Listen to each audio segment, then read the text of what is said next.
Welcome to the Prime Property Finance Podcast with Gareth Morgan and Mark Watts. This unique podcast will dive deep into all areas of property investing finance, going behind the scenes with property professionals, investors and clients. Between us, we have 35 plus years experience in property finance.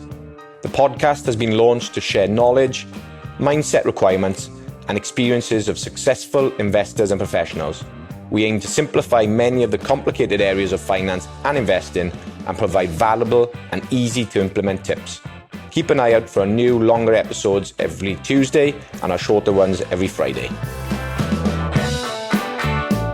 Hello and welcome to this week's episode of the Prime Property Finance Podcast. My name's Mark, and in today's episode we are going to take a deep dive into the basics of lending.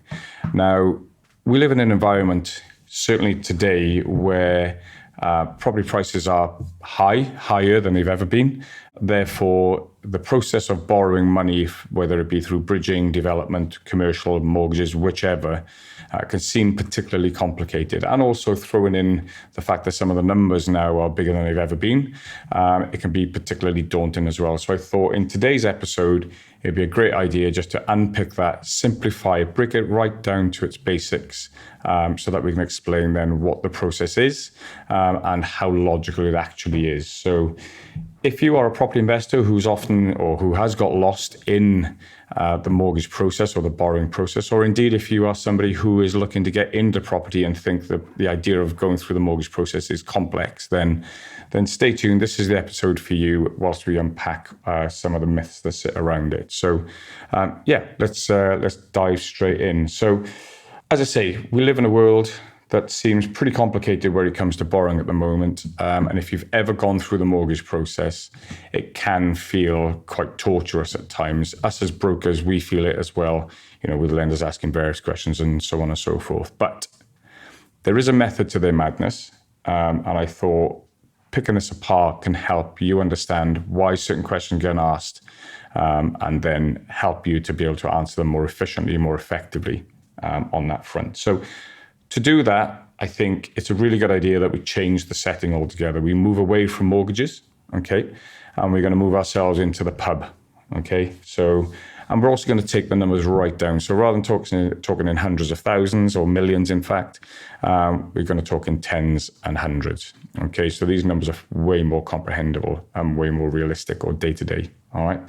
So picture this. You're stood in a pub, you stood at the bar, you're having a drink on your own, you've got no friends, but you're sat in a pub on your own, and some stranger comes and taps you on the shoulder and says, "Excuse me, can I borrow £20? Okay? So, could happen, very plausible. So someone taps you on the shoulder, "Excuse me, mate, can I borrow £20? What's the first thing you're going to do? Assuming you're going to consider it, okay? Many of you might just say, no chance. Who are you, etc.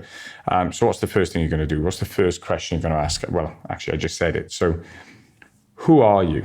Yeah. So if somebody taps you on the shoulder, wants to borrow £20, the first thing you're going to say is, who on earth are you?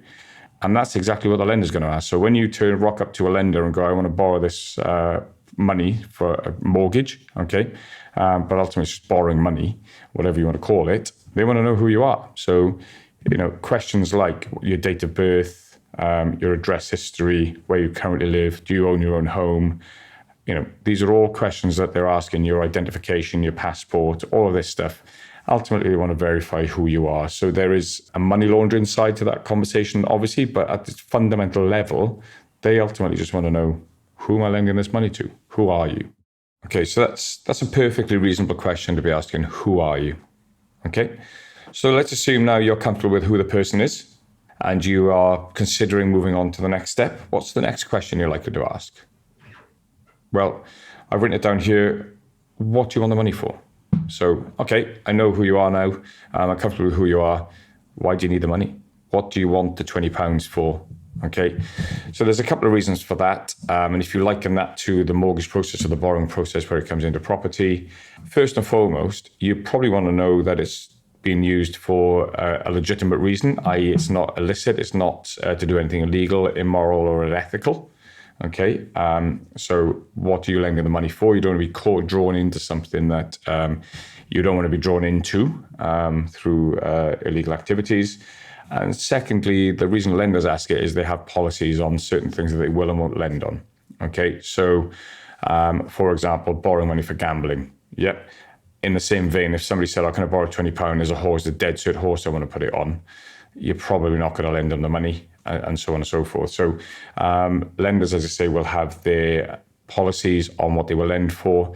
Some lenders will not lend for business purposes. Some lenders don't lend for onward purchases of investment property, and so on and so forth. So what exactly are we lending you the money for is a very sensible question to be asking, and one you'd ask the person who just tapped you on the shoulder. So that's the second one. What are you borrowing money for? Third, how are you going to pay back?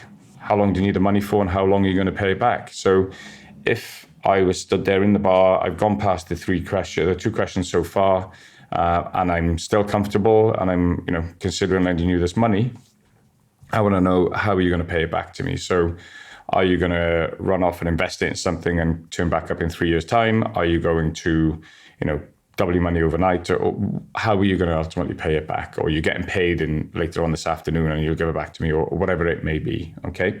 And it's the same question that a lender will ask you. So how are you ultimately going to be paying us back? Is it affordable, the payments? How long are you borrowing it for? And so on and so forth.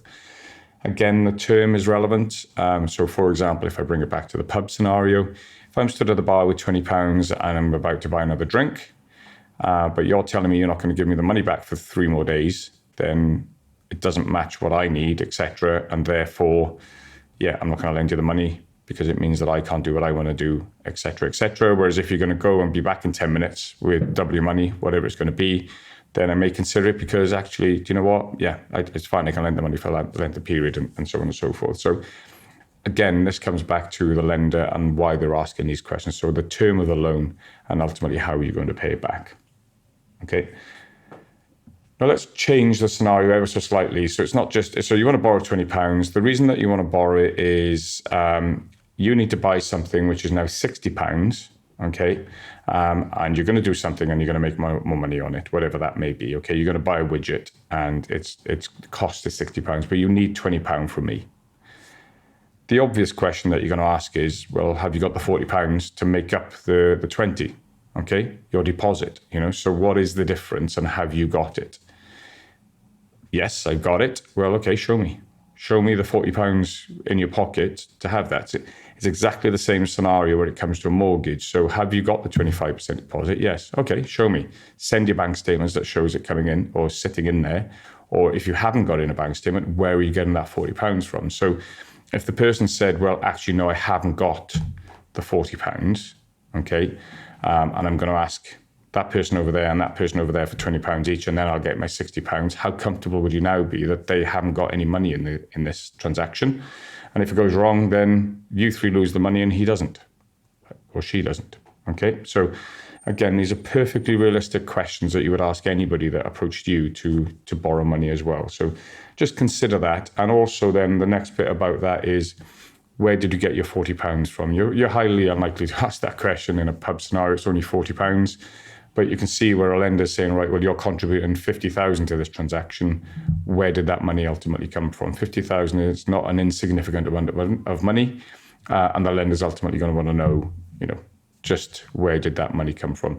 That's clearly a money laundering type question. They want to know, has it come from legitimate sources? Because again, you don't want to be dragged into a transaction that's illegal just by not doing your due diligence on that as well.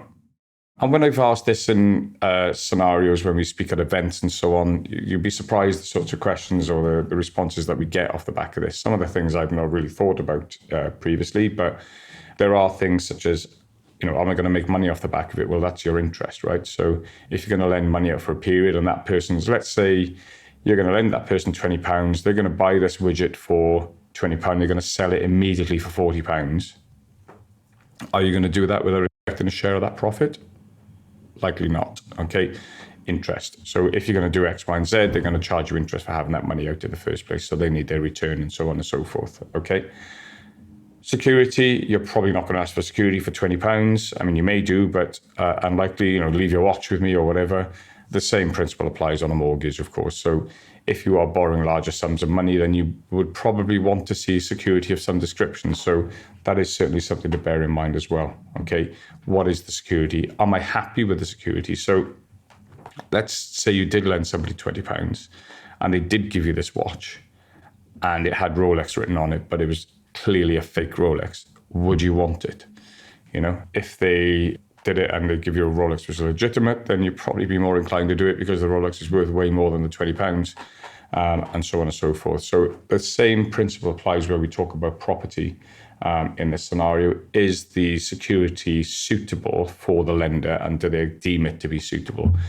Often in property, there is a lot of things that can make a property unsuitable security. Okay, but again, that's just something to consider as well. So I just wanted to cover these points and just really keep it super simple. So if you're lending your money to a stranger, there are clearly certain questions that you're going to ask the person who's borrowing the money, which, if you think about it, that's exactly what a lender will ask you as well. So what I would always suggest is, if you are caught in this endless cycle of sending documents and so on and so forth to try and satisfy a point for a lender, then stop for a moment and take a step back. Speak to your broker or speak to us or whomever you're working with, or you may be doing it yourself. But take a step back and just wonder, what is the point? What are they trying to evidence with this? It may be they've asked you for a particular bank statement to show X. That particular bank statement doesn't exist for whatever reason, or you can't produce that document. And then you go, right, well, I can't do this. Rather than just randomly sending other documents in, you're better off talking to them, saying, right, what are we trying to satisfy? How are we trying to prove it? And is there a way that we can overcome this scenario? Because I don't have that exact document that you're trying to get me to produce, and so on and so forth. So understanding why will solve so many problems where it comes to this, sending that document, and so on and so forth, okay? I hope that was of use. Hopefully by taking off some of the zeros and putting it into a real world scenario, you can see that, as I say, the questions are basic. Obviously, the answers are more detailed and more thorough, the bigger, the more money that you're going to be lending. And invariably, they're more thorough because property has, as I say, got far more zeros on it than a £20 note. So just bear that in mind. It's still fundamentally the basics. Who are you? What do you want the money for? When you're going to give it back? Your source of funds, okay? Your deposit, where is it? Show me. And where did you get that money from? Okay. Ultimately, the security, am I going to be happy with the security that you've offered me? So those 5 items are really what the lender is trying to satisfy on that. And if you keep it simple, the process doesn't seem as daunting, and you find, or you should find, that you'll sail through it as well if you just take a step back and ask yourself why, especially if the process starts to get a bit sticky and there's a bit of back and forth on the back of the lender as well. Okay, so as I say, hopefully that was useful. Break it down, take away some of the challenges that exist in lending, take away some of the dauntingness, if that's a word. So yeah, just bear that in mind next time you go for a mortgage application or bridging loan or anything like that. So hope you found that useful. As I say, if you need to get in touch with us, our contact details are always in the show notes. Check us out. Our website, primeproperty.finance. Yeah, get in touch if you're having any particular difficulties, or if there's anything in this that resonated with you that you want to chat through with us. And I will look forward to catching up with you on the next episode. Thank you very much. Take care, guys. Thank you so much for listening to our podcast. We hope you have learned something and have some tips to take away. We'd be very grateful if you enjoyed the show. You could give us a review and share with anyone that you know that may be interested. And of course, subscribe to the show so you can get notified when a new episode is released. If you'd like us to answer any questions or go deeper on a specific topic, please drop us a message at primeproperty.finance. See you on the next episode.